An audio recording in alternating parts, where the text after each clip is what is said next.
I put a bad bitch up in her place. If she thinks she the shit, then I'm bursting her bubble. I am a dog off the leash. If I see a bone I want, I go and get it. Fuck a What's buzz. poppin'? It's your boy Kwaejo, the sexiest rapper in the six, and that's not up for debate. Wear your helmet of salvation. You have to be in control of your mind. And I don't really know where I heard this, but I heard this narrative recently.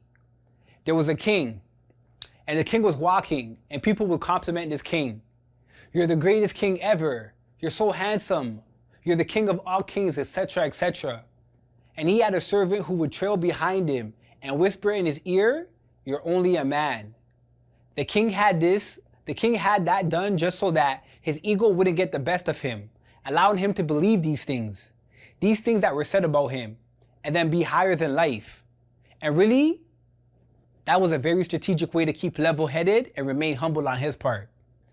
I'm more nonchalant overall, and people ask me why. Because it's like, I don't want to give everything my energy. You know what I'm saying? I got that $325 ticket the other day, $325 for some bullshit I gotta go fight for. But my attitude towards shit like that is, I just threw the ticket in the back of the car and went out about my night, you know? And that's just how I am with so many things, because I don't want something like that to consume my energy.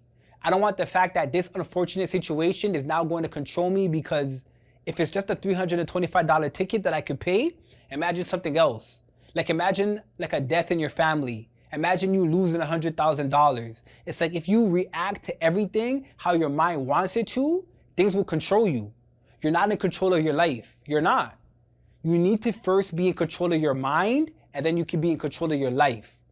The ideology of it everything give thanks is more merely to say, look at things from another perspective when a situation occurs that is not in your favor. Look at it from another perspective and say, okay, at least it's not like this. Think about, okay, cool, how could I level up? Or you go out, you make something as a creative, you put it out, people say this is shit, this sucks, etc., etc. Those people critiquing the work or product don't know you. They're literally saying from their perspective that they aren't fans of the work. But it could also be that maybe it's just not for them. That's all, literally. There are some artists who are amazing singers. Certain people would say, oh, they're all right.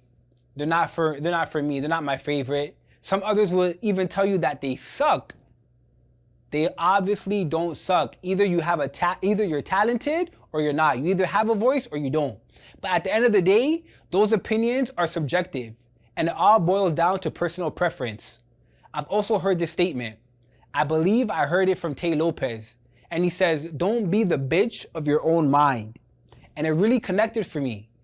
Your mind would tell you certain things. Your mind would tell you you're not good at this, you suck at that, you're ugly, you're fat. And those are just things that occur in your headspace, but then we add fuel to the fire by entertaining these thoughts. We can't stop ourselves from thinking that sometimes. If we do something and we don't get the best result, we might think that we're not good. That's okay. You don't have to be good at everything. That's life. That's normal. But what isn't okay is when you start to believe it. When your mind starts to say, maybe you're not really good at that. And then over time you begin to feed into those negative thoughts. And I'm not talking about your mind being in tune. Practical example, say you're great at basketball. You're a great basketball player, right? And you suck at hockey. And your mind is saying, you know what? Maybe hockey isn't for you. No, that's not what I'm saying. That's literally, you're good at basketball, you know you suck at hockey. That's your mind being in tune with reality. Even in a scenario like that, over time, you would be like, I think I'm better over here playing basketball. I have more fun and I see more and more results and reward over here with basketball than I do with hockey. So I'm gonna focus my time and my energy on this. But I'm talking about your mind telling you, practical example, high school. Say your homie in school gets all the female attention.